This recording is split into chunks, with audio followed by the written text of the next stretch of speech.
right, guys, welcome to the inaugural edition of Heels Up, brought to you by Rogue Villain Media. I am your host, Vlad St. Valentine. Here's my co-host, the only man that matters, Reggie Lincoln, right here. Yes, and I'm sorry, did I step on your tagline? Do you want to do it again? No, not at all, man. I was just trying to give you a good intro. No, you gave me a great intro. All right, fair enough. You gave me a great intro. I gave you the only intro that matters. Exactly. All right. Exactly, I'm going to use that man. a lot, and you're going to hate me by the end of it. You're like, damn, I'm going to need a new catchphrase. This guy won't shut up. Oh, no. When it's about me, you can never shut up. I know that feeling, man. All right, so here on Heels Up, what we're going to do for you each week is we're going to review Raw, Smackdown, and possibly any pay-per-views that are coming up. We might preview them. And also we'll bring you a few segments, news, stories, things like that from the week. But right now we're going to start off with our Raw review. Raw this week was the Night of Champions, essentially, basically. Somewhat like that, yeah. Well, they said like 4 championship matches in the offset, but there was really 5 because they had the 24/7 title too that they didn't. Yeah, which when it comes to the 24/7 title, like R-Truth that's WWE's gem right there. That's their hidden gem right there. Well, it's man. not really a title; it's more of R-Truth consolation prize for being around so long and not being used. Oh, you think so? Remember what you said about him in our interview on WrestleTalk.com? Go check it out. About John Cena and R-Truth's, different places they went and stuff. Like, yeah, I do remember that.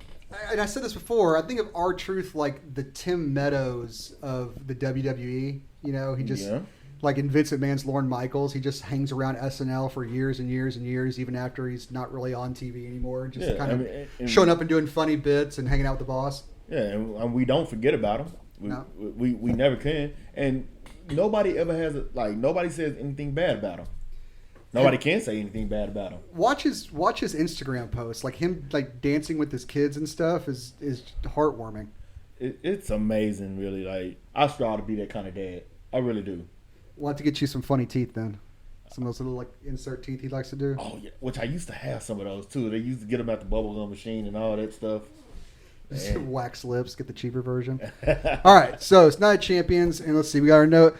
Normally I like to print out our notes. Unfortunately, I was lazy this time around, so we got them over here on the computer. All right. First time is always rough, brother.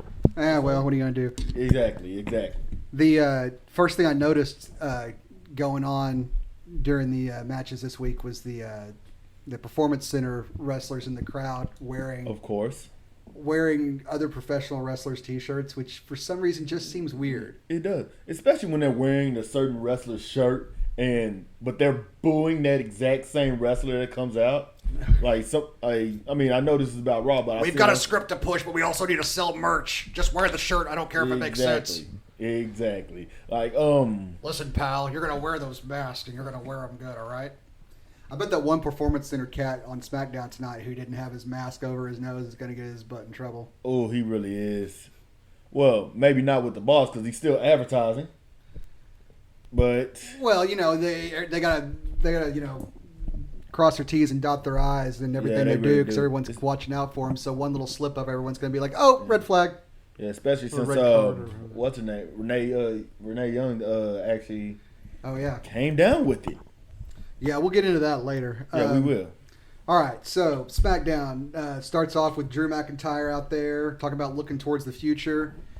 And what screams future of wrestling more than a match against Dolph Ziggler? Which, Dolph Ziggler is like, that's talent right there, man. He is talent, but he's not. I'm done with Dolph. Like, I'm not. He's not. He doesn't need to be in the main event. He doesn't need to be in a main event arc. He's not the future.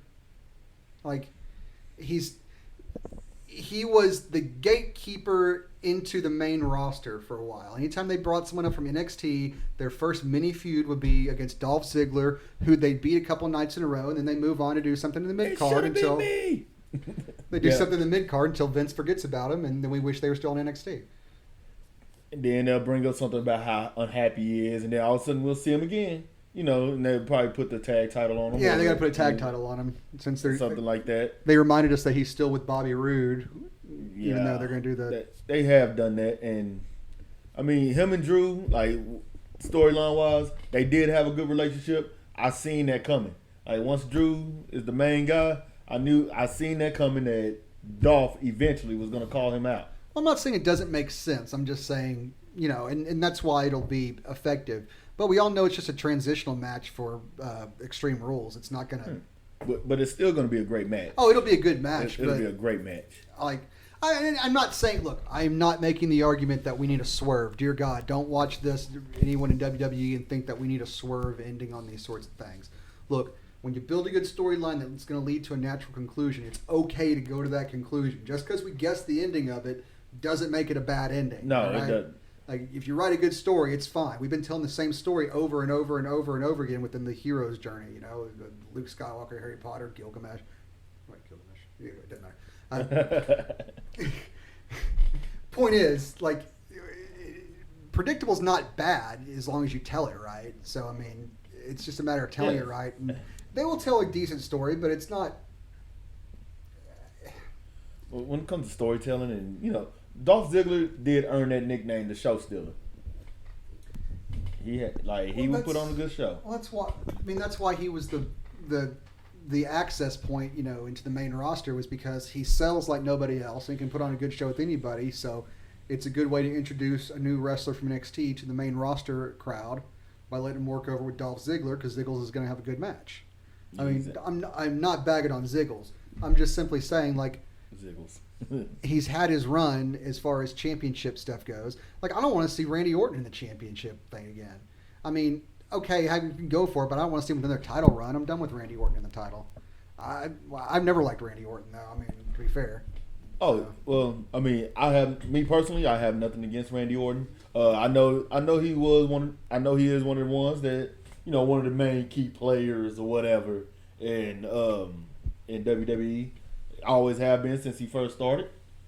And we could say, I mean, he knows what he's doing in the ring, but he's telling the story now. And all of these stories, with Edge and Christian and everything, that was actually a good idea. I'm not disparaging any of these people as wrestlers. I simply don't really like people who don't seem to like the fans at all. Like Brock Lesnar or Randy Orton or Sasha Banks, who seem to have some sort of animosity towards their fans. I don't know. Well, I mean, and then, when it comes to that, you also got to watch out for certain fans too. Well, that aside, at least from my experience, I know I got to watch out for certain fans as well. But we're not talking about me right now. It's amazing how you always bring it back to that point, though, right? All right, so Dolph comes out there. He, says that he was traded to Smackdown. Apparently, a Ziggles and a Rude is worth one Styles. So, yeah, that's fair enough. So Ziggles and Rude, blah blah blah blah blah, claims credit for Drew's championship. Yeah, I can't read my own writing. It's typing, Cody. Oh well, whatever. All right. Yeah. Oh well. I mean, hey, we got this, man. But here's the thing, Drew calls him an entitled jackass, but then just goes ahead and gives him the match anyway, because why not? Admittedly, I'm not keeping track of AEW's win and loss record, but I love the idea of it. When the WWE tried to do their power ranking before, that was completely based on just popularity. Nothing, F all, that could have been based on a win-loss record, and your power ranking based on your win-loss record, who you won or who you lost against, the same way they do power rankings in, college football and stuff. Yeah. Would have made that power ranking valid, and also it would give a reason for someone to walk out and go, "Champ, give me a match." And the champ's going, "Oh, you okay?" Instead of just just whoever shows up first. It's And I'm just assuming they didn't want to keep the story going with Bobby, because I mean, if anything, I saw a rematch coming. I'm not even gonna lie, I saw a rematch coming with Bobby, but I guess they're moving him on to different things. So I guess they try to find someone new for him. As far as the big beefy dudes they built up, that you take kayfabe aside and who's a good wrestler, you're like, okay, in a real fight, that guy's going to kill everybody else around here.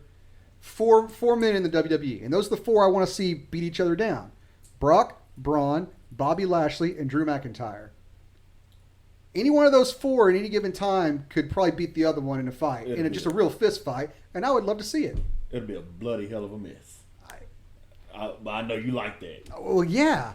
I mean, if you're going to push big giant meat slabs slapping into each other the way Vinnie Mac likes to do, then give it to us. Hey, just Bobby Lashley to me is he could be Black Brock. They pretty much tried to make that claim, but the thing is, he's there more than Brock. Well, yes, I just meant as far as that killer. You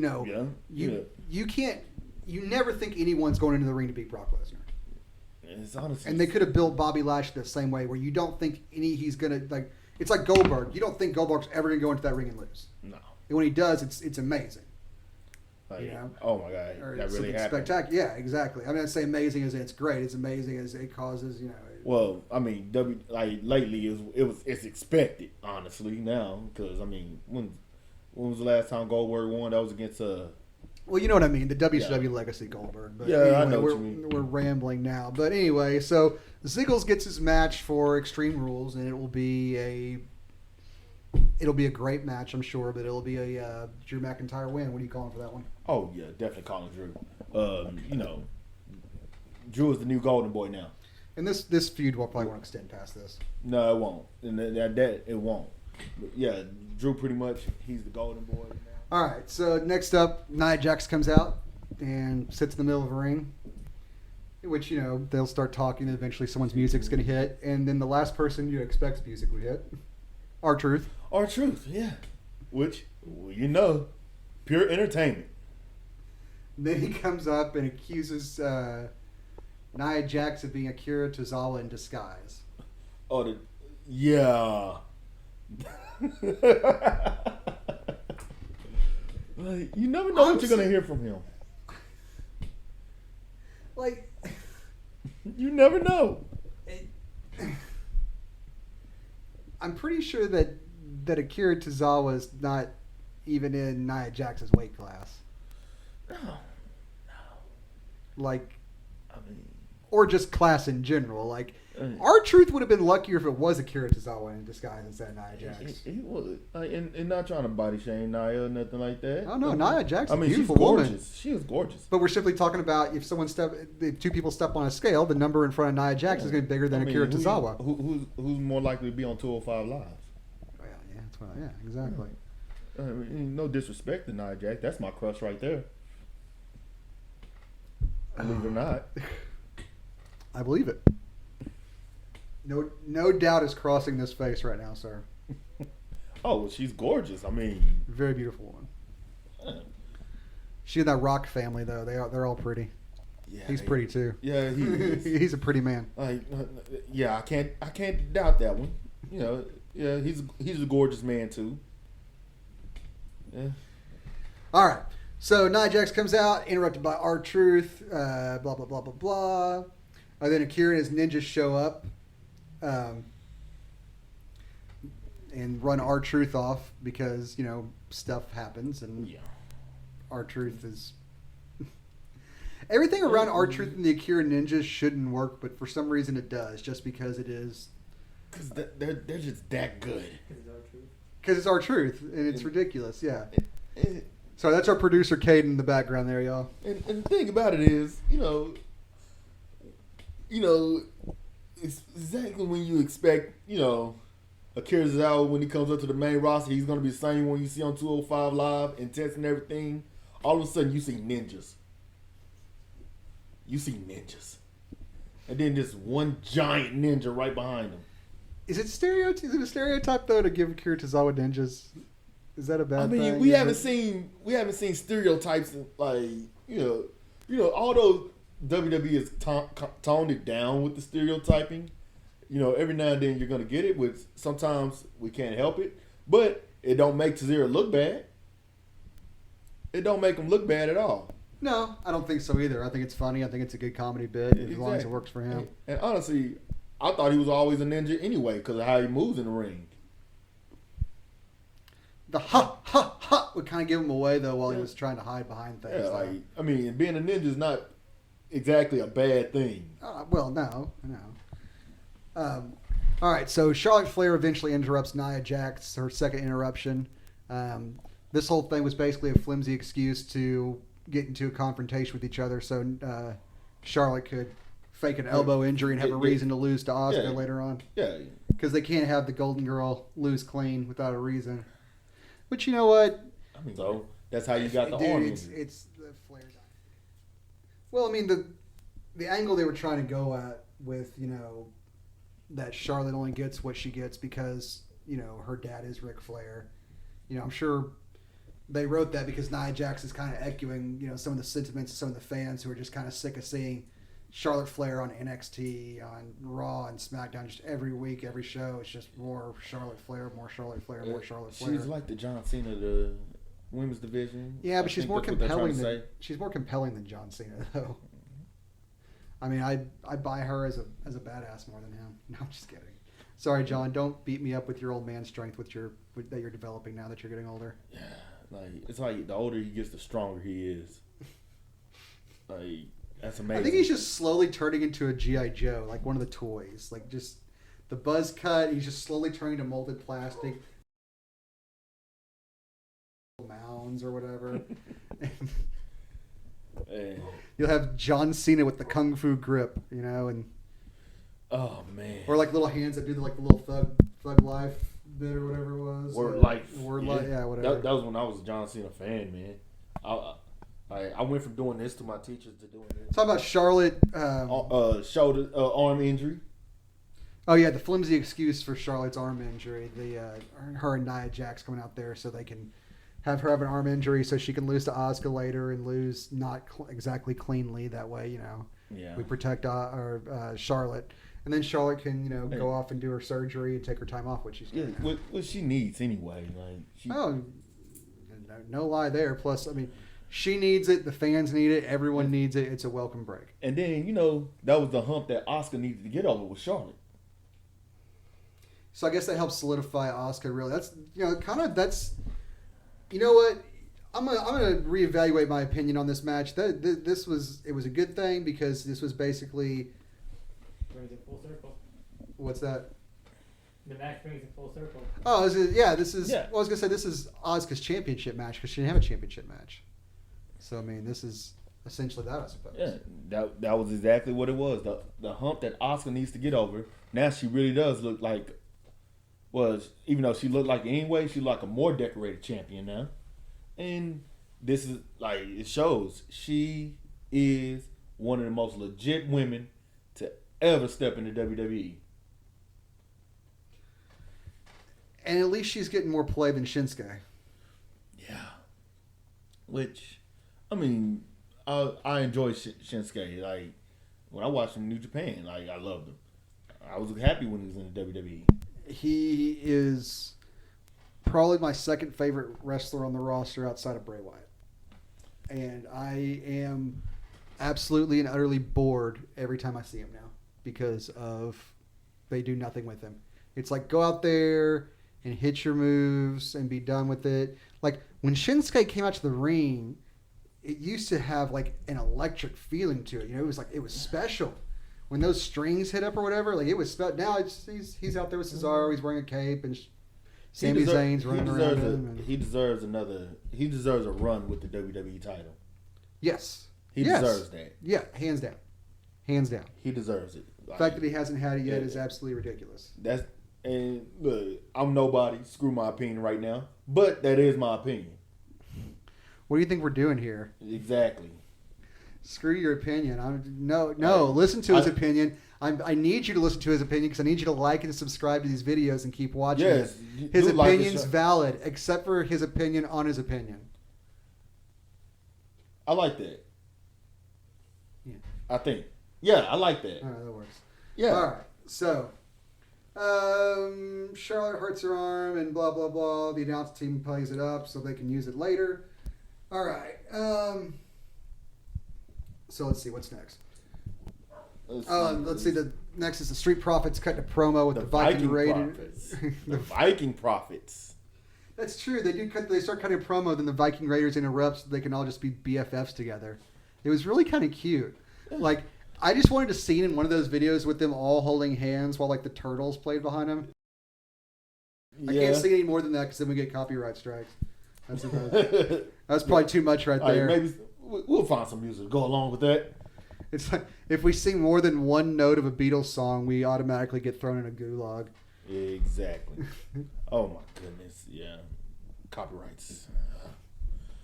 All right. So Viking Prophet's up next. Have their little friendly, we're BFFs, but we're going to go have our match together time. Anything you can do. They put their I can hands do up better. in the air like they're Captain Planet or, the Wonder Twin powers activate. Yeah. Form of pretty good tag team wrestling, actually. It was a great match. It was a great match. They're never bad together. Like, they're both great teams. So, I mean, you put two good teams out there. But is it me or is... I get everyone's name mixed up when it comes to tag teams, man. Let's see. Montez Ford, Angelo Dawkins. Dawkins. Is it me or does Dawkins seem to fade into the background of all these things? Just because Ford is so... charismatic? Yeah. Not sure. I mean, Eric and Ivar are just kind of, they're pretty much equal. So I guess Ivar gets more play because he's, he's a giant bowling ball of a human being. Yeah, and they both have amazing agility, honestly. Oh, goodness gracious. If I could do some of the things that big man could do. Yeah, like I have a hard time getting 300-something pounds, man. I have a hard time getting off the couch. Oh yeah. Oh my sciatica! I can't take it. Oh yeah, it was very athletic men having a very athletic match. That's what it was. And the Street Profits won clean, didn't they? Yes, they did. I've slept since then. It's been a minute. Yeah, they won clean. It was a whole anything you could do, I could do better. And the first time they had a match against each other, it was a non-title match. The Viking Raiders won clean. Okay. So they're keeping it even. Yeah, they gotta have that 50-50 booking for everything. Yeah. I really like these two teams. Where do you go with it after this? Well, I seen at the end that that Garza and Andrade attacked the Street Profits. So I think those are the next up. Those two are the next one up. They've been having trouble.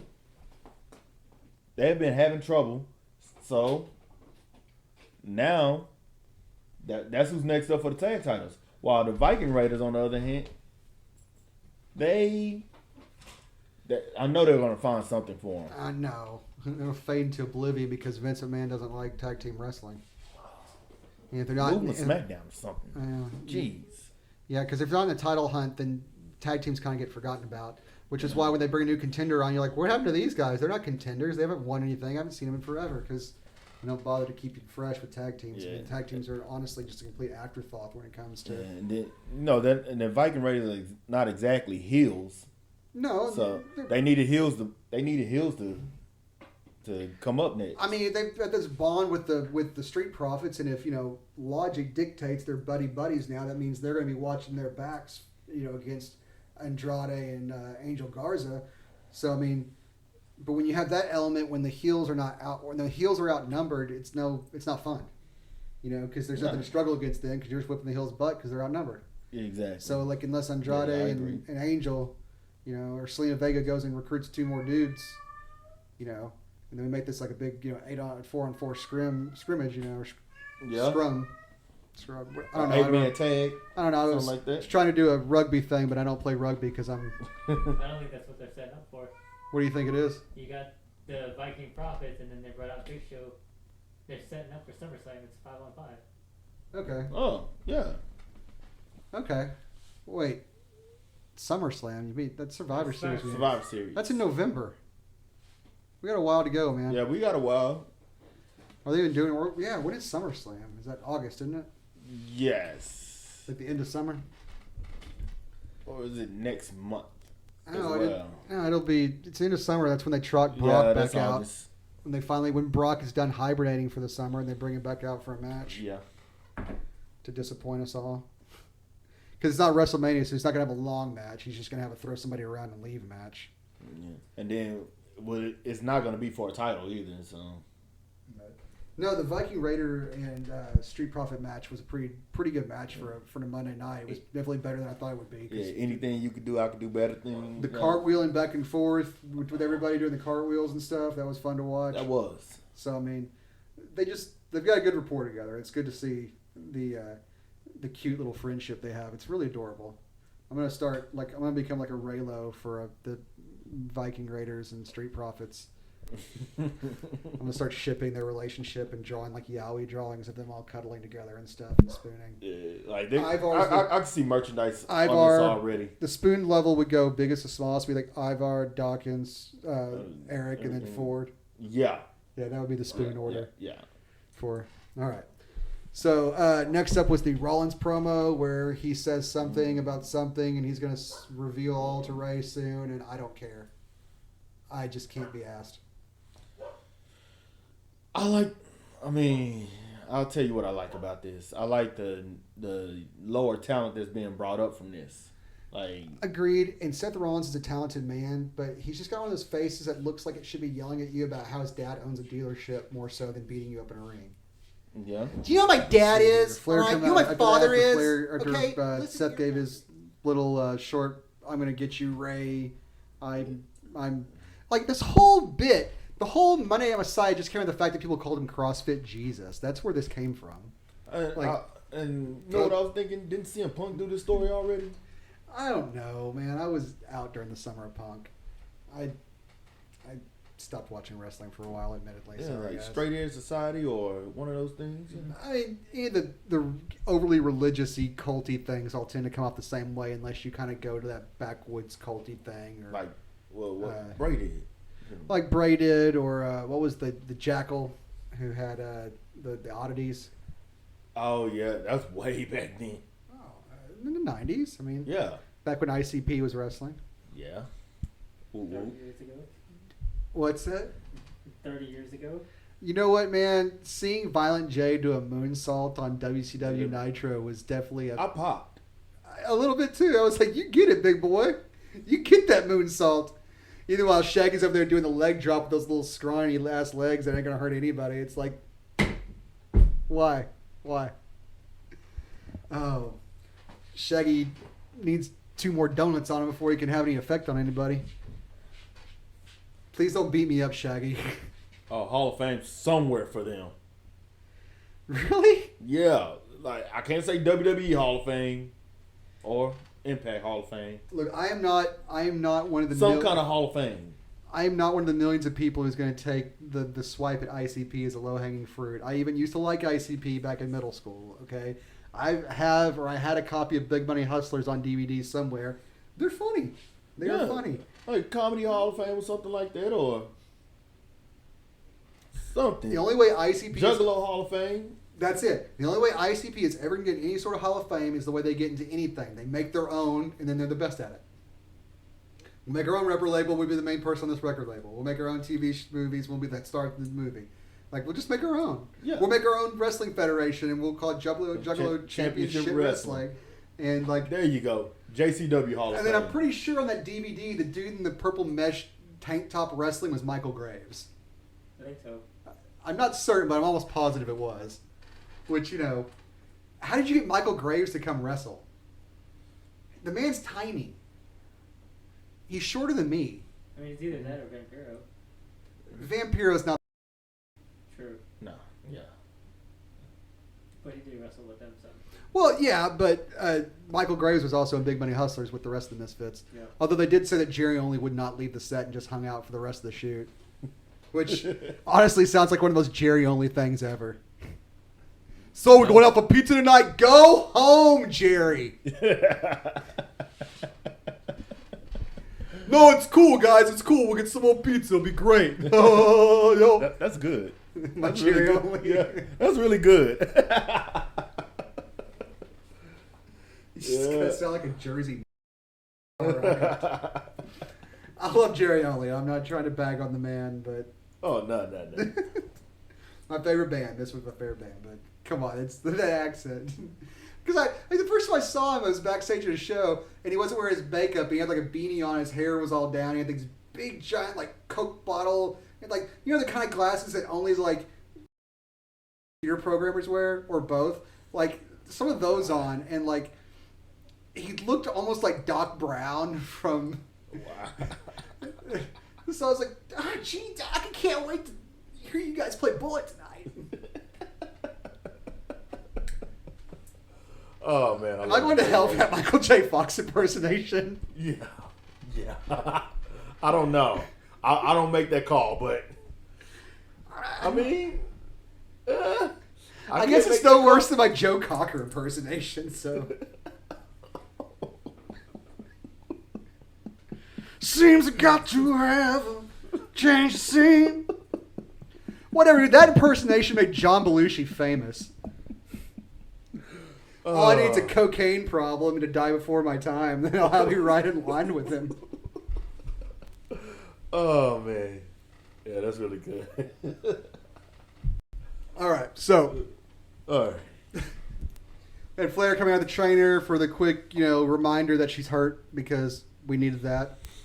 Panda Angel, Andrade, and Selena hanging out because everyone likes to hang out in one spot backstage in these giant arenas. Especially at the Performance Center.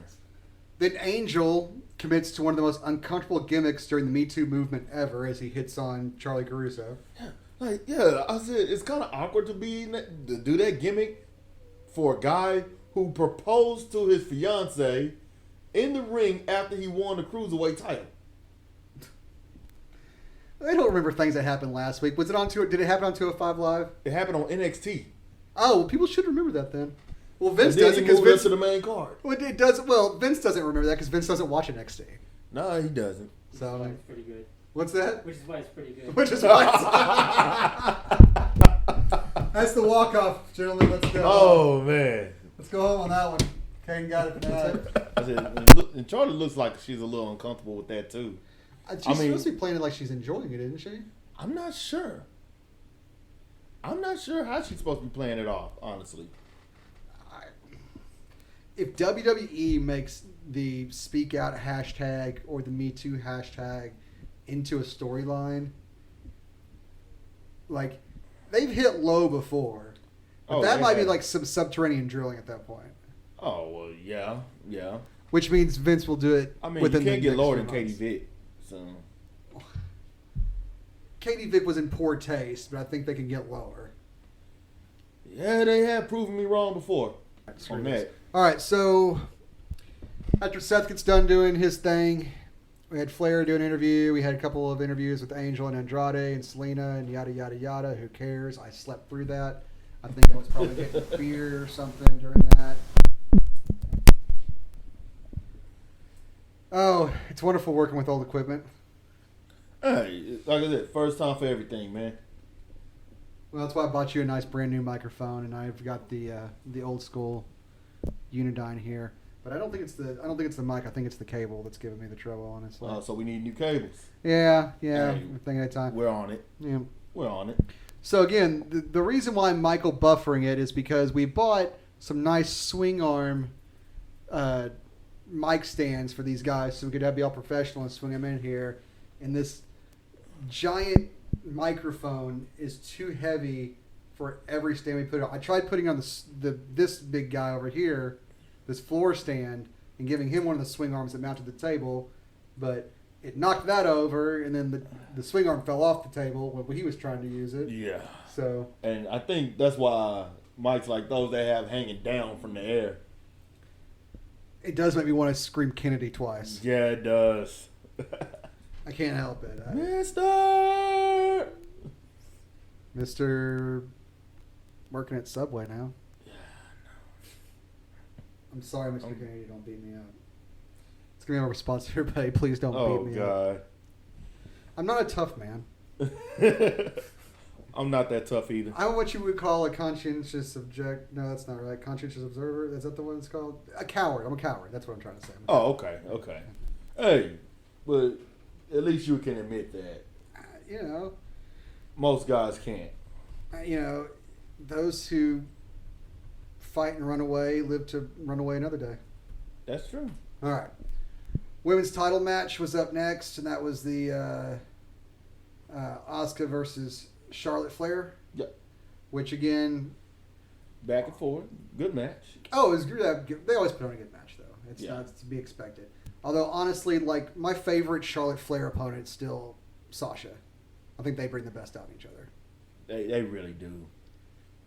And I'm not the biggest Sasha Banks fan either, as we said earlier, but you know, she and Charlotte have just amazing chemistry together. So, but her and Asuka work pretty good together. Asuka can work well with anybody.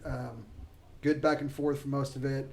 Had the Nia looking in backstage. When they cut to Nia backstage, I thought for sure they were telegraphing. I was like, all right, this is how they're going to do this one. They're going to have Nia come and break it up, and then basically end in DQ. Yeah. Charlotte will win by DQ because, you know, Nia comes in and starts beating her up or something, you know. And maybe. That's how I thought it was going to end. Or that Nia was going to, you know, play a part in it. You know, like, pretty much, yeah, DQ. You know, just beat up Charlotte. Yeah, I mean, Charlotte did dominate for a good portion of it because, you know, even in defeat, she's got to look strong, which, you know, that's fine. She don't tarnish her. No reason to. No. So, I mean, when Asuka hit the you know, the Asuka lock though and got the tap out on the injured arm, man, I popped. Oh, I loved it. My notes just say amazing with exclamation points. And I don't think I was amazed that Asuka won. I was amazed that Asuka won cleanly without a roll-up finish or a Nia Jax interference or some BS distraction at ringside or something. Basically into the grab bag of excuses. Like, remember that episode of South Park when they go visit the Family Guy writers and it's just manatees in a jar with... like, I think that's how they do the endings for wrestling matches in WWE. They just have a bunch of manatees, like, just pushing in, like, roll-up finish. Okay. Yeah. You know, DQ finish. And, like, the clean finish, they're just like, there's only 2 clean finish balls, and they're at the bottom of the tank, crusted over with moss and algae, and like, even the little sucky fish on the side won't even touch them. Like, they're just crusted over with manatee crap and everything. Yeah, I know. Yeah, that's where the clean finish balls are. Did I just say clean finish balls? All right, just checking. Do we get that? Yes, we did. Okay, oh, cool. Nice. All right. Hell yeah. Clean finished balls. All right. That's how I like them.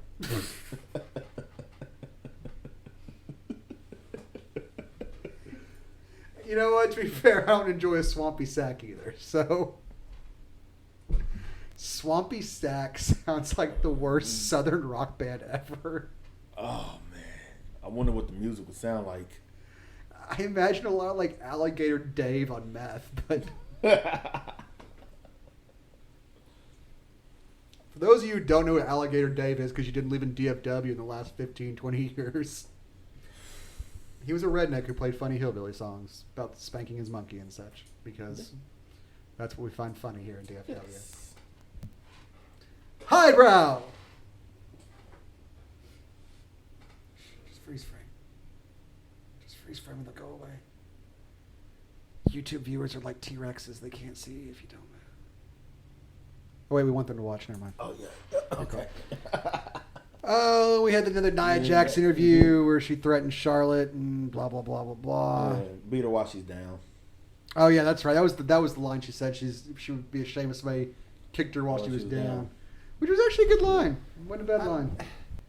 I like Nia Jax a lot. She's one of my favorite, and I'd really hoped that they had kept Jazzy Gabbard around from NXT UK long enough to feud with her. Because I would have loved to have seen Jazzy Gabbard versus Nia Jax. Heck, I would just love to see Jazzy Gabbard do anything. I would like to see Jazzy Gabbard read the phone book in that adorable German accent. I love Jazzy Gabbard. She's amazing.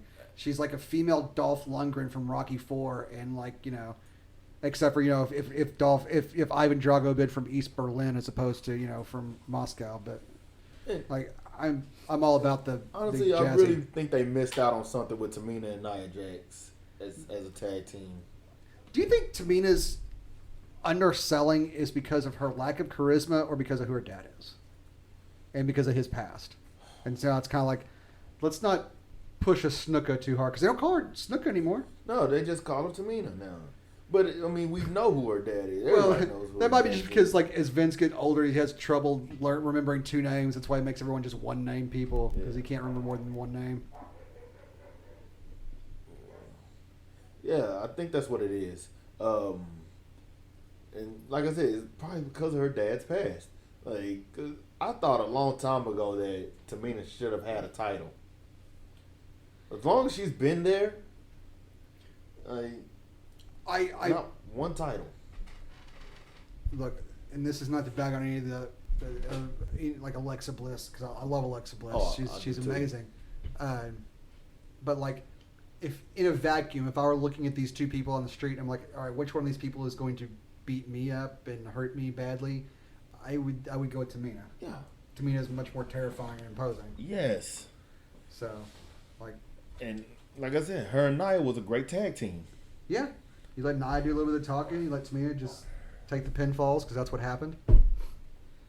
It could have been better, and it should have been better, and it should have been. They should have held those Raw Women tag teams so long that the tag team belts should have just become inconsequential, because no one was ever going to get it from them. Like, they should have gone on a New Day Demolition style run. Now, I mean, obviously you can't do that this soon with the belts. They have to have time to build up a little bit of legacy to them. Which is why they put them back on Bayley and Sasha. I mean, we know why we had to do it. We had to do it to get Charlotte Flair off television for a while, and it's all right. So here's what I'm having trouble with. Like, if you're going to take Charlotte Flair off television, you do it. You're gonna have someone beat her off television. That's obviously, you get that person to make them look stronger. Yeah. Which they keep doing Nia Jax, and then keep getting cold feet and pulling back on it, like Braun Strowman, until they finally gave him the championship. The only reason he got the championship was because Roman Reigns didn't feel like working. So I mean, it wasn't because they finally got rid of the testicular fortitude to pull the trigger on him. It was either Braun Strowman wins or keep it on Goldberg. And Paul Goldberg can't do but more than 2 or 3 matches a year. No. I don't blame him. I couldn't do one match, and I'm half his age. Oh, yeah. No, actually, I'm not. He'd be 70 if I was half his age. I'm an old man, too. All right. So after the Jax interview, we got probably hands down one of the best promos I've seen all year. Probably the best promo I've seen all year. The Edge promo on Randy Orton. Just that black and white, dark lit. You're bringing out the rated. Like, all right, admittedly, when he said you brought out the rated R superstar at the very end, it kind of tanked all the tension he had built up to it, because like the rated, like, that's not really an intimidating moniker, It's like, you've called out the thunder. You want the thunder? Well, you're gonna get it. And when I bring back Mr. Swigglebottoms, like, it's just not intimidating. Like, it's just not. Yeah, I mean, but it's still a great promo. Amazing promo. Absolutely amazing promo. It sends chills up my spines. My spines, because I have more than one. We already seen it. Like, Edge, you still got it. You still got it. I love the line he told Randy he was going to embarrass and emasculate him, and that he was going to make Randy wish that Cowboy Bob was shooting blanks. That's a great line. Right. That's a great line. I wish that Cowboy Bob was shooting blanks. The night you were conceived. Like, wow. You just set that one down and walk away. Yeah. That was the walk-off line right there. Or at least it should have been, but it was a great. But he still had more to say. You haven't seen the episode? Just go back. It was still fire. Yeah. It was still amazing. You can stream it somewhere or something like that. Yeah, anyway, excellent promo. Edge is amazing. Edge gives us some incredible fire and passion, and definitely you can see he's been working on those acting chops. On what is he on? He's on Vikings. Yes. The show he's on. Yes. I haven't watched it since like the first or second season. I need to go back on it. It was a good show. Yeah, all it's right. like superb A+ performance right there. Let's see here. I'm looking at my notes here. It says cut to Randy Orton video, bored, and then it goes on from there. Because I'm bored by everything Randy Orton does. But he brought Ric Flair back, so. It's just getting sad at this point, though. You think so? I'm not excited when I see Ric Flair anymore. After the Randy Orton interview, we cut to Nia attacking Charlotte backstage so that Charlotte can go and have her surgery and her time off. What else do we need to say about that? Yeah. That's it. We talked enough about that. I think we have. Yeah. Kieran the Ninjas were in the ring next with Truth. He comes out and does his rapping for the second time, because now we're actually having the match. Yeah. But you know what? I love that he was just as enthusiastic about it the second time around. And also, he's just as enthusiastic about it without a crowd there. He still is like playing up to like the NXT, like the performance center people. It's like, what's up? Like, he's still having a good time with all of them and everything, Like, God bless him. God bless him. Yeah. I better not do this microphone because it's going to look like I'm pulling an Enzo Amore, and God knows I don't want to do that. Oh.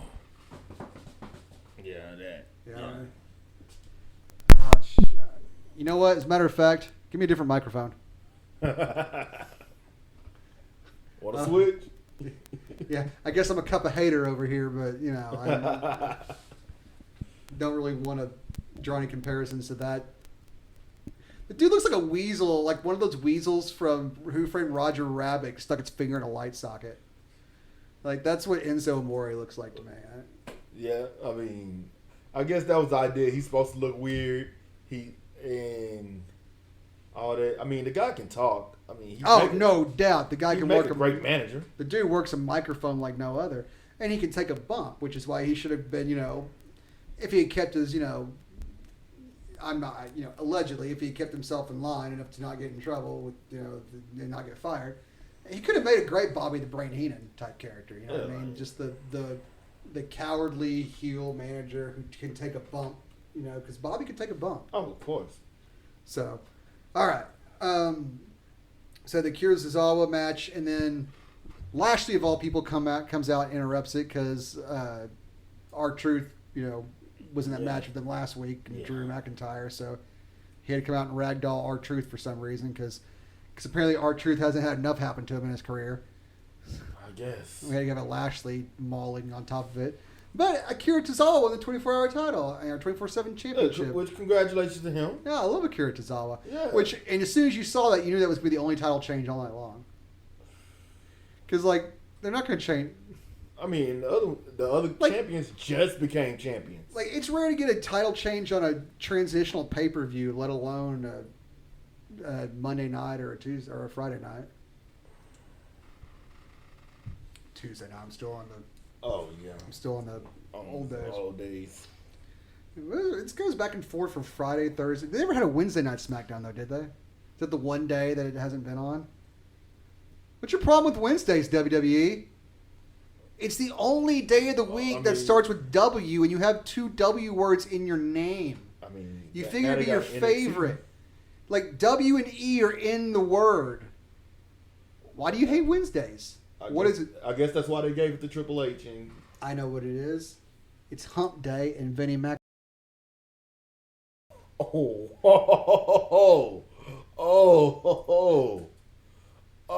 man. And NXT only got Wednesday because of AEW. Yeah. Hey, is that libel or slander? Which one's written? And which one's spoken? Slander spoken, libel's written. Okay. Well, alleged harassment, and that was a joke for Vince McMahon. I'm sure has never done anything untoward against any of his female employees, No. including the first female referee Oh yeah. in the WWE, who Oh yeah. We yeah. Yeah. I'll walk away now. If I can get out. Yeah. All right. All right, so we cut to backstage, and Natty Neidhart's back there doing an interview about, saying, she was talking about how the Raw Women's division needs her leadership backstage, which, honestly, she's been there forever, so, I guess she's got she some has experience. a point. But she's the Dolph Ziggler of the women's division. She's just like a transitional opponent who has some credibility that people can beat on their way to the next person. I don't like her as a heel, man. I really don't. I don't either, and I don't like the fact that they've wasted the Hart legacy in this woman, and they could have capitalized on it the same way they capitalized on the Flair legacy in Charlotte Flair. You could have had a Flair versus Hart rivalry that went on over and over and over again throughout the it could have been the long-spanning rivalry of their career throughout the ages, and and they're in their last match, just those two slugging it out, the old Warriors giving themselves one last go at each other, Exactly. It would have been beautiful. It would have. It would have been beautiful. That way, think about it in 20 years from now when people say Flair versus, Neidhart or Flair versus, you're even thinking about Jim or Rick. You're thinking about Natty and Charlotte. Exactly. And like I said, it's the last of the Hearts. But you know what they saw when they saw Natty? Fart jokes.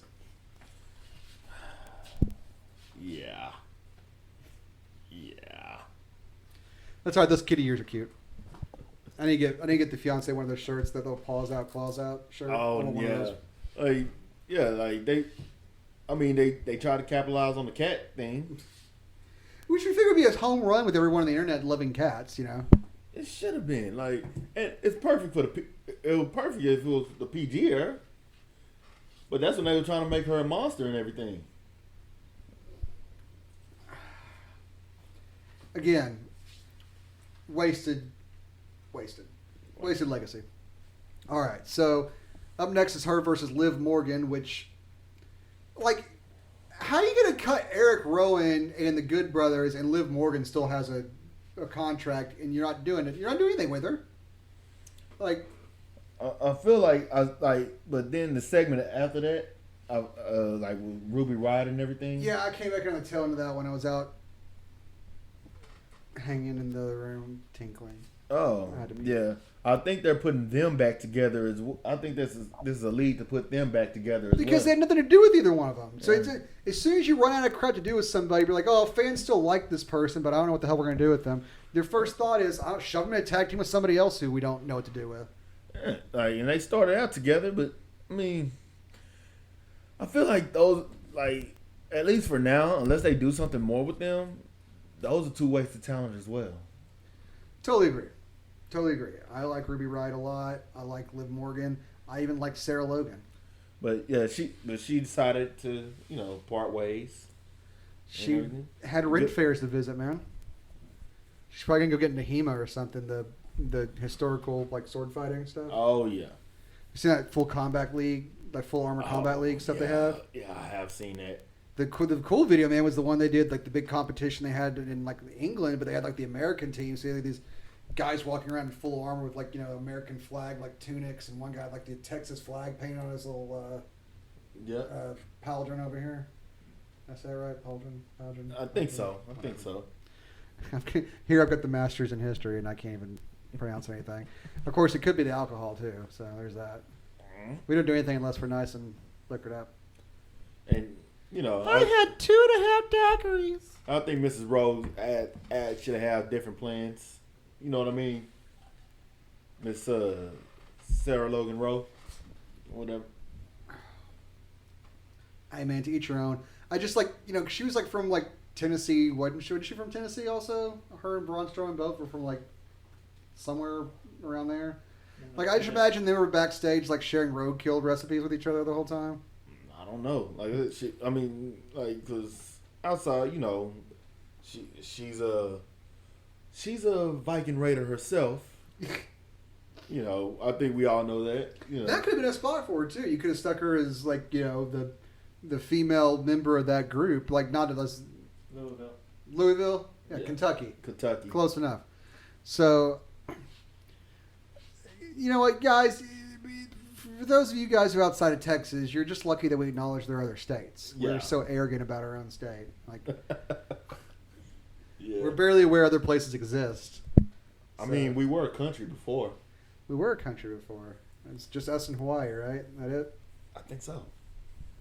Could have that wrong.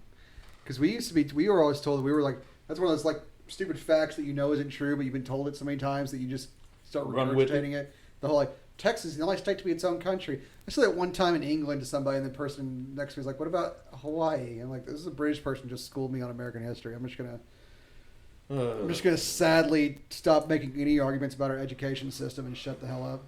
Or just start a fight, one or the other. No, they got hooligans over there, man. Yeah, they do. And they're they shave their heads, so those headbutts are more aerodynamic. I got a lot of drag on my head. Oh, you know what I mean? yeah. I've got a wind resistance. Just don't disrespect the local football team or soccer if we're in America. Well, how do you know which one it is? There's a million different leagues, and they're all divided up by block. That's why I couldn't get into football. Is because I don't know what to pay attention to. Just so for all my friends over at Wrestle Talk, Andy, just pick a team for me and I'll watch it. I don't care anymore. Tottenham, what's the Man U? Which one? Man City, Chelsea. Chelsea. I remember the Scottish Premier League, the Celtics.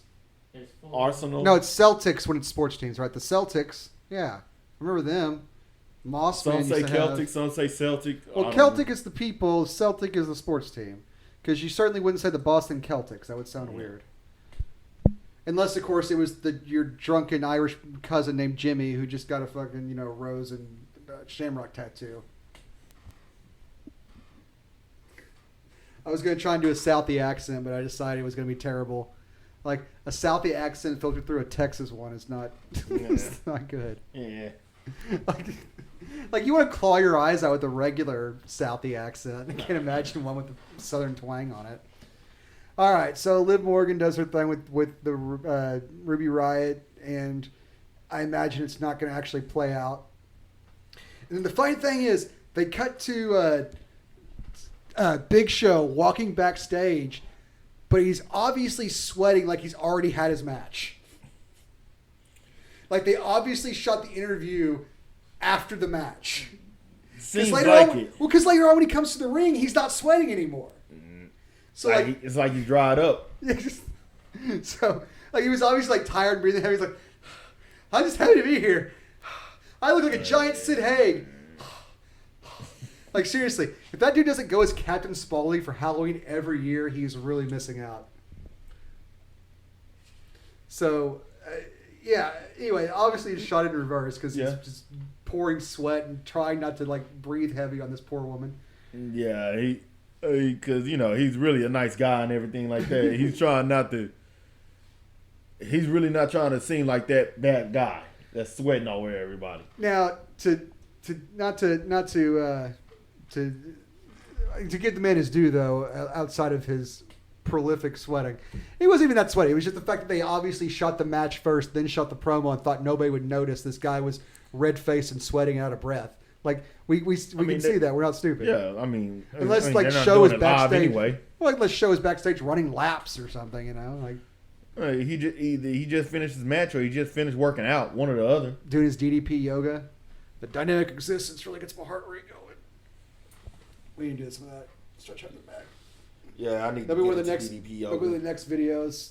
You can watch two chubby guys do DDP yoga, and the more you guys, we'll do it as a live stream, and the more you guys donate, the more we take off. Oh yeah.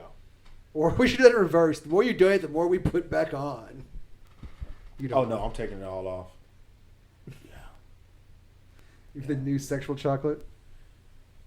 You Pretty gotta much. see if Mark will let you use that, man. I mean, he's got to be around here. Oh man, I hope Mark could let me use that. But then again, would it be him that lets me use it or WWE? It'd be WWE, but I was like, yeah, they own everything. Blah blah blah blah. Yeah. All right. Oh, well, on to speaking, still on the Big Show interview, I forgot to mention because we got off on talking about how sweaty and gross he was. The man could still cut a damn good promo. Oh, he can. The guy. Because he went from humorous to absolutely terrifying, like I'm still a giant. like in like Christopher Walken speed. He turned it on, like Gary Oldman crazy flip speed. He let us all know. Oh, I can be a nice guy and all that, but I mean business. I mean business now. Yeah, it's kind of like remember Happy Gilmore? Yes. Remember the guy who played Jaws in the old Moonraker, the old James Bond movies, who was like he played Happy Gilmore's like ex-boss who had the nail in his head. Yeah. And like the guy couldn't move anymore. He was so old and so big that like every scene that showed him from the waist up, he was like leaning on somebody. But he was still absolutely terrifying. He was. I don't care how immobile Big Show gets over the years. I'm still terrified of that giant man. Like he's still a giant. You can count on me seeing you in the parking lot. Yeah. Big Show says that to me. Vowels, not the vowels. Well, vowels too, because I can't speak. Everything it all comes out both ends, just falling out. Words, feces, my dignity, snot bubble out of my nose. And run. You just gotta run as fast as you can and hope. Well, I won't be able to because I'll be slipping on my own urine. Like, my only hope is that I'm so covered in my own sick and awful that he won't eat me. That's my fear mechanism. I just cover myself in my own waste and hope that the thing in front of me is either so disgusted by my behavior they find me so pathetic they couldn't possibly. Attack me. Wow. So far, so good. Yeah. I've never. I wouldn't attack you. I've never been in a fight, and I've only ruined 3 pairs of underwear. So I wouldn't fight you if that was the case. no, No, Who I would? definitely wouldn't. Who would? And if the guy still wants to fight, then I just start myself, and that makes it even weirder. Like, okay, I'm not fighting this guy. No. Oh, that fits in there perfectly. That's nice. I feel like I've revealed something that there's nothing in my goblet anymore. I drank all my alcohol. All right. I have to have 3 drinks in front of me at all time because I'm. What do we got next? Well, I got some more vodka down here. Oh, you went on the store. Sorry. Oh, I was talking about the notes. Yeah. The notes where we are in our review here, our wrestle review recap, thingamabobber. Oh yeah, Ric Flair coming out next and cutting a thing, and it was sad. The great, why Randy's the greatest. Yeah, wrestler. I don't care. I don't care. The greatest wrestler. Calling somebody else the greatest wrestler. Yeah. I didn't think it was funny when he scolded Nia Jax about when my daughter comes back, you're gonna wish she hadn't, young lady. Like that was all the ferocity of somebody telling the kids to get off their damn lawn. Like Yeah.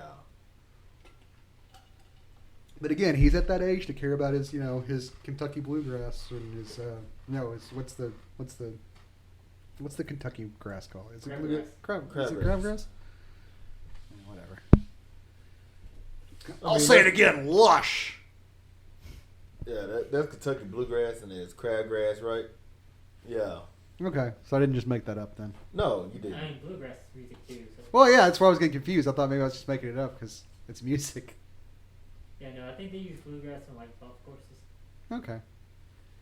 Big fan of the, what's it called? The Zoester or whatever. I'm a big fan of that. I like that. The creeping Japanese grass stuff that kind of grows in little hills and mountains. It's pretty. This is what we do in Texas. We talk about lawns because Hank Hill was not lying. No. Honestly, the most accurate portrayal of Texas life ever. King of the Hill. Yeah.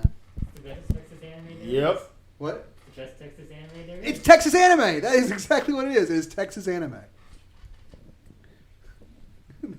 I still crack up when I think about Luann Platter.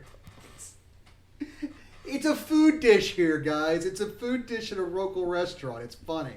Anyway, so Randy comes out. They rub each other's butts a little bit, talk about how great each other are, and then Show comes out looking remarkably unsweaty because he hasn't done anything yet. No, just walk to the ring. Just walked to the ring. Show comes out and talks crap to Randy, and then Randy's like, you're a legend, Show. It'd be a shame, if you got legend killed too, yada yada. Yeah, he's bringing back his old legend killer persona, which is fine, but like it's kind of goofy when you're a legend yourself now, right? Like when you get to a certain point, it's like, isn't that kind of silly? I guess so, but then again, he just starts trying to RKO himself on the way out to the ring. He's like, ultimate double cross. I never saw this coming, He sees himself in the hockey glass. I just RKO his reflection. It's the only betrayal that hasn't happened yet. It's like the South Park where it's like, and now the only one I can't trust is me. Those voices in his head will say that one day. I wonder if they'll ever tell him to be appreciative to his fans. That's a good question. I'm guessing most of the voices in his head are just going, eat creatine, work out some more, don't sign that autograph, demand to be a heel, look down on the fans and other wrestlers because you're a legacy. Something like that? Maybe. Okay. Maybe. And let's see. Like, he's the only person who I imagine lives his gimmick outside of the ring. Like, he just goes home and looks in the mirror and just like, yeah, I'm looking good today. Honey, does this tie go with this shirt? All right, cool. I know I've done the Randy Orton pose too many times in my life to, It's a great pose. It's just usually a Hail Caesar. Hey, family, pizza's here. Get the change in my purse. It's a legendary pose. It really is. It's a great pose. And it's just as good as the Undertaker bend and kneel, but you don't have to get on your knees and like try and get back up because you're old crap. Just raise your arms in mid pose. Yes. But admittedly, when Randy left the ring, going, "What comes next is on you, Show." Like I'm scared for Show because Randy's proven time and time again he's capable of putting people in the dirt and being more vicious and more cunning and more ruthless. Because I mean, guess. It's actually some of the only, good long-term storytelling they've actually told because who did Randy come up under other than his dad who was a snake in the grass? Yeah. He came up with the two best snake in the grasses. Grasses? Just grass. Yeah, okay. But Ric Flair and, the cerebral assassin himself, Yep. So it makes sense that Randy is a devious, underhanded, backstabbing, calculated, always a couple of chess moves ahead of the person in front of him. Makes sense for Randy. It does. Now, it didn't really make sense when he was against Bray, just because Bray had to act like a complete gibbering jackass to trust Randy, but it was kind of out of character. It's just bad writing. Yeah. But then again, it's hard to write good stuff when you've got telling you to change it every 5 minutes.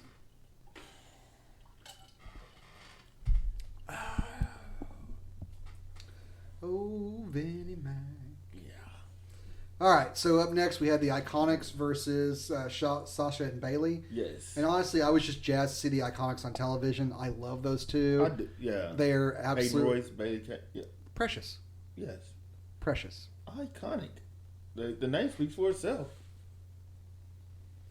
Absolutely precious. And those accents, man. Yeah. I like them. Now, why they been? When did you get here? You been here the whole time? Yeah. Oh. What are we doing? Oh, the show. Okay, sorry. Iconics. Yeah. Reggie, hey. All right. They put on a good match, and it always surprises me, and I hate to say this, but it surprises me when I get a good match from the Iconics because I'm not used to seeing them wrestle ever. I'm not used to it, but then you bring them back. It's like I'm expecting another tag run now. And honestly, they're my favorite women on the roster on the microphone. Yeah. Like, no, it doesn't even come close. I can't think of anybody else I like listening to. Asuka, but I mean, I don't understand anything Asuka's saying. It's just fun. Her energy's just fun, Yeah. I feel like a 3-year-old when you're jangling those colorful keys in front of me. I'm like, who colors and sound? And it's fun. Like she reminds me of Asuka reminds me of Kanta. Like I have more. All right, like they're fun. They are fun, but at least Asuka's a serious threat, and Kai Yeah. was not unless you were, I mean, And- Taka did hey, have Funaki. Indeed. I mean, don't be wrong. Taka's a legend, and Taka, the Michinoku driver is amazing. Yes. And he was an amazing light. He was the only credible. Well, not to the back, because Dean Malenko was light heavyweight champion too. But they were it. They were the only credible ones. Exactly. They were the only credible champions with a belt with no credibility. That belt was the oh crap, WCW has a cruiserweight division. We should do something. Yeah, we should match them. But Vince doesn't care about light heavyweights, so they never did anything. Which, dude, let's move on, because if we go on about Dean Malenko in the WWE, I'm going to get upset. Because Dean Malenko was absolutely, hands down, probably, arguably, the biggest waste of talent in the WWE. There's been a lot of waste of talent in WWE, but Dean Malenko might be the biggest one. Like, that man should have had a sustained championship run. I bet you wish Dean Malenko had been all those matches you put Chris Benoit in, so you actually use the clips in now, yeah? I mean, hindsight's 2020, but I mean, that's a whole other show. yeah, Dino, God bless him. Let's see. But Sorry. Oh yeah, I had to put a comment here. Like, kept cutting commercial break, and like I'm on a diet right now, and like every other commercial was fast food, and it was the most miserable experience ever. It was like Big Mac, Whopper, stuffed crust, Big Mac, stuffed crust, Whopper, stuffed Whopper, and a Big Mac crust, and I gained 6 pounds just watching the commercials. yeah, a bunch of fast food. Like, A bunch of fast food sponsoring something full of people who don't eat any of this crap. I know what they eat because I see it on Instagram all the time. It's like, we just ordered our meal plan. Check it out. You know, they are pimping meal plans like no other. They are. Like meal plans to wrestlers are what Nike endorsements are to basketball players. Which to me is honestly, it's a dynamic I don't we want to see often, and it's fun. Yeah. So, and that was a fun match to watch. It really was. And again, I can watch the Iconics just about anything, and just even sit around and read a phone book because God knows they would make it hilarious. Like the comedic timing is great. It is. The Iconics of course lose because that's they just put what they do. And they just put the tag team titles back on Sasha and Bayley. So then Sasha teases what we all want, which is the match against Bayley for the championship, and then says she's going to challenge Asuka instead. Because again, all you have to do to get a championship match is just come out and ask for one. Yeah. You don't actually have to win or earn or do anything. Which is why it's weird when they do like the number one contender matches like they did on Smackdown tonight. Because like you just do why make like if I were the women that get booked into number one contender match and they're like, all right, I'm backstage and the manager's like, say this is real. It's like if you want a number one shot at the title, you got to win this match. Like screw that, I'm just gonna walk out before the rest of you at the beginning of the show and ask for one because that seems to work. It does. Why go through the effort of the match?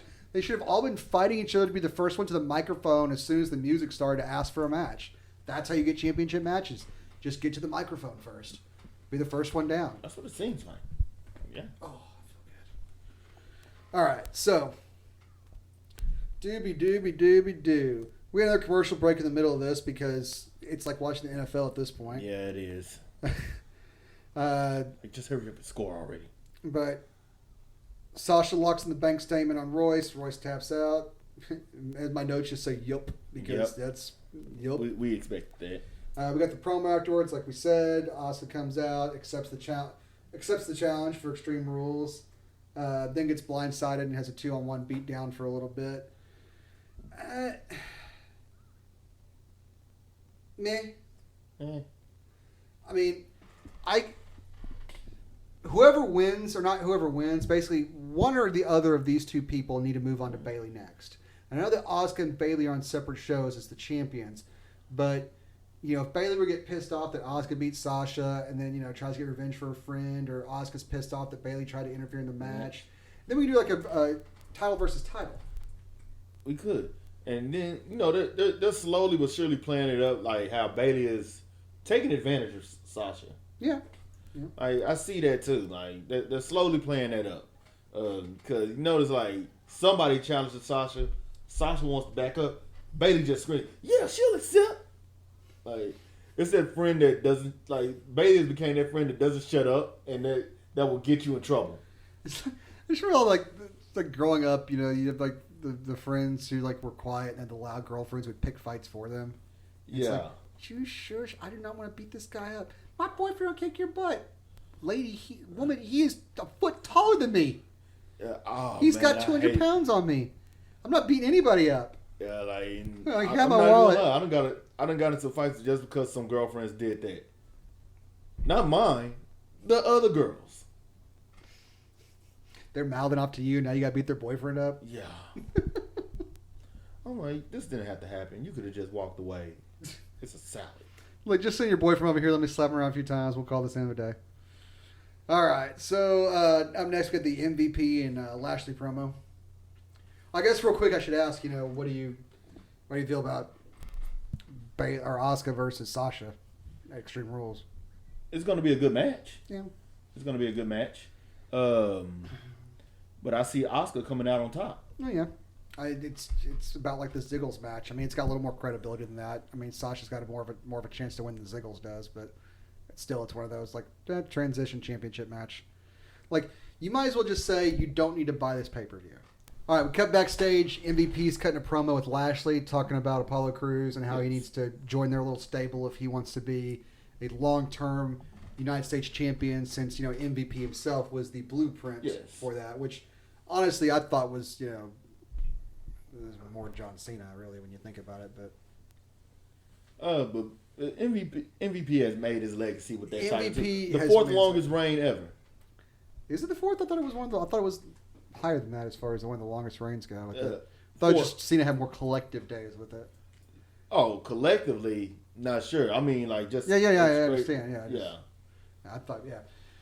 It doesn't matter. I mean, I like MVP. I like him a lot. I liked him when he was around the first time. Very prestigious U.S. champion. Very prestigious, which is hard to do because it's one of those championships that doesn't get much, respect or play or anything. Is that still the old U.S. title from WCW? No. The WCW belt had a different look to it. Well, they always redesign the look, but I'm saying, is that the same legacy? Is it still this, like, if you look at the title? Well, since history. McMahon owns WCW rights and everything like that, yeah, it's still the same. Is it Kane, or did they retire the WCW champion, U.S. championship? We'll have him look that up, and he'll come back to us in a second when we get the answer there. That's what's nice having a producer for him. All right, so they retired the WCW in 2001. Okay, and then they brought back made their own version at some point. WWE United States in 2003 to now. Okay, so there was a 2-year gap when they didn't have gap. a United States Championship, and then when they brought it back, it's kind of like when they retired the World Heavyweight Championship, and when they need to bring another one back. Yeah, well, instead of bringing it back, they made the Universal title instead of bringing back the old World Heavyweight title, the big gold NWA title. Yeah, which would have been cool, quite frankly. I mean, if you had the rights to that title, use that title. It's got more legacy. It's the only belt with a bigger legacy than the WWE title. Yeah. Like, it's the most prestigious belt in wrestling, and it's sitting on a shelf. Yeah. And instead, we got those red and blue monstrosities. Those are ugly, dude. They're ugly. I mean, I can't. I guess they wanted something to be equal to what they have now. They look like a kid's toy. They look like a kid's toy. You color code them so the kids know which one's which. This is the Smackdown belt, this is the Raw belt, because it's red and this one's blue. Like, I realize wrestling is for kids, but, like, even as a kid, like, I could tell the difference between the WWE title and the World Heavyweight Championship without them being different colors. Yeah. Like, shapes are a thing, too. You learn shapes just as soon as you learn colors, don't you? I think so. The first thing's round, square, peg, hole, whatever. Anyway. All right, so let's see here. Next up was the Apollo, and that's right. They had the MVP lounge because we've got 500 different. The VIP lounge. Yeah, 500 different talk shows going on now. I can't even keep track anymore. So they have Apollo there, and Apollo and MVP. They're nice back and forth, which was MVP outshined in this moment. That's for sure. The man can talk. He's a smooth operator when it comes to the microphone. He can cut a promo. He sounds natural. Apollo just doesn't sound natural. Apollo sounds like he's trying to memorize a script. Listen, guys, this is what we're going to do, okay? I've been dealing with guys like you my whole life. Yeah. It's like a bad Keanu Reeves impersonation. Which they're trying to make him seem like the ultimate straight-laced good guy. I like Apollo. I'm glad they're doing something with him because before he was boring and uninteresting, and it wasn't because he wasn't a good wrestler. It's because he had the Rocky Maivia vibe. You know what I mean? Yeah. Just smiling, coming out of the ring. Hey, I'm just happy to be here and to fight people, and look how athletic I am. And it's like, cool. I don't care. I don't give a rat's. And we look at muscly dudes all day long in wrestling. Like, it's cool. Swell. Give me something more. Like, it's terrible to say, but like. Anyway, so they had the match with Shelton Benjamin. MVP, another former U.S. champion. MVP gives him gives the distraction, causing the blind side by Shelton. They go to another commercial break because you got to make that ad revenue. Coming back, and Shelton was working over the shoulder of Apollo, but it was also a relatively short match. Then Apollo hit his weird, the power bomb. Yeah, the weird "I'm holding you for a little while" power bomb thing. I forgot what he called it. I don't know what he calls it either. But again, if we had spent any amount of time with him before this point, we might actually know what his moves were called. But when things are thrust on you at the last second, what are you gonna do? All right, let's see here. Which that was just a full segment of U.S. champions. I did like how after all their trash talking, MVP tried to come up the top of the ring, clap, and try to hold his hand like nothing. I'm gonna pretend like we're together here, just smooth, like no, don't touch me. He was just trying to distract him for Bobby. And again, Bobby gets his second ragdoll of the night. which they're really selling that move. I mean, they sold it when it was the Master full, Lock. Yeah, full Nelson. I don't understand why Vince likes to sell the full Nelson so much. It's just a full Nelson, man. I mean, but it actually looks good when Bobby does it. It doesn't look bad, but the spears look better. But look how many people in WWE. Everyone does a freaking spear, man. Exactly. It's like the super kick now. It's lost all meaning. So that's it. They need to give him a different move now. Let's see here.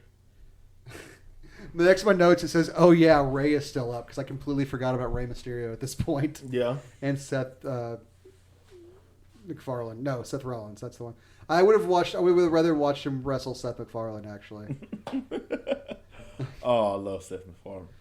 Just like sits over here like there is no God, and then Ray 619s him into believing in Jesus. I'd watch that. He kicks him in the face so hard he actually sees God and becomes a believer. All right.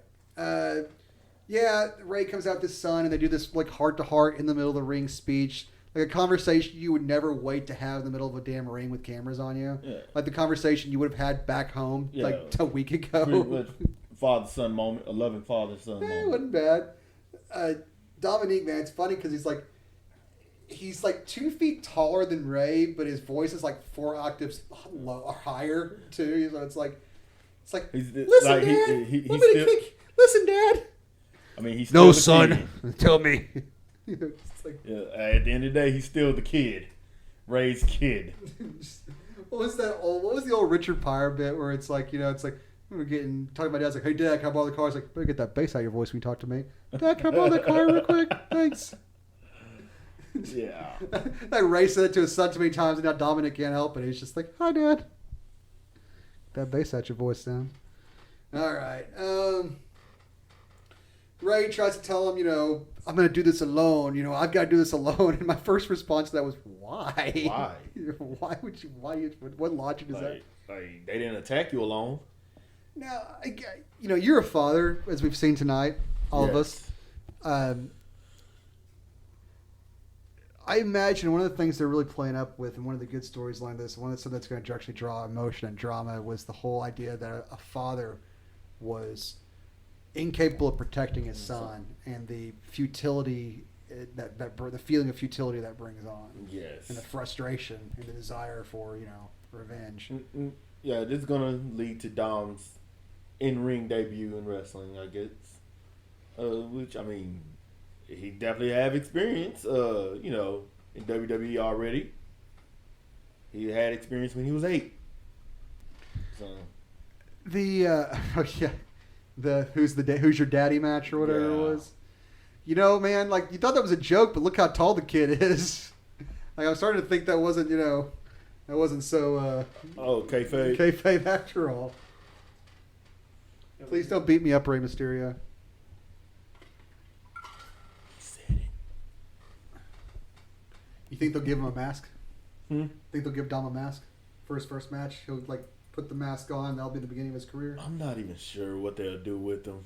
That'd be badass if he did though. Like his dad gives him his mask and puts it on. That's the beginning of his career. I honestly think this story is going to end with Dom turning on his dad. Oh, I do too, because that's the WWE thing to do. Yeah. But what sense would it make? I guess it could be brainwashed by. Like, who hasn't turned on their parent in Well, WWE? That could be a good way to extend it, actually, because he gets brainwashed by Seth and turns on his dad. Then eventually his dad beats him and breaks through to him, and brings him back to the fold. And then he can come back for a tag team match or a 3-man tag team with somebody else. They get from Alistair or Umberto or whoever. Yeah. Or all 4 of them, and then Seth can pick up another lackey on the way after Dominic leaves or whatever. There's multiple ways to go about it and make it good. So, all in all, that episode of Raw was all right. It's always fun when you have a bunch of championship matches, but it kind of curtails the fun when it's not going to go anywhere. You're not going to actually have any title changes come through. Yeah. So That's true. which is what you're expecting, which is what I expect for, like I said, I expect that for transitional pay-per-views, let alone, a Raw or a SmackDown. So Yeah. It was still fun. I still enjoyed myself. It wasn't bad.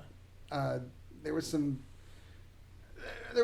obviously some things I found a little boring, but those are usually just people I find Of boring. course, in when you general. have 3 hours of this, especially with what's going on with society today. Yeah, you're gonna get a little bored. I need to watch the Hulu edited abridged version instead of like the next day, so I can fast forward through crap and like the commercials only 30 seconds long instead of being 5 hours every 5 minutes and just being all full of pizza and delicious things that I can't eat because fat as a bastard. All right. So that's it for Raw. That's Raw we're watching. Yeah, that was Raw. I'm so burnt out that I don't even know what I'm watching anymore. Yeah.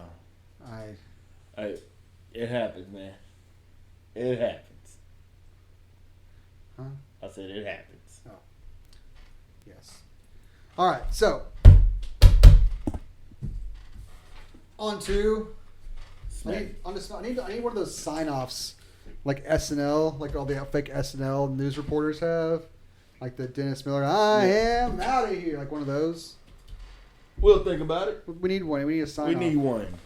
Like that's my shrimp toast or something. I don't know. Does it? That's not a good one. I don't think.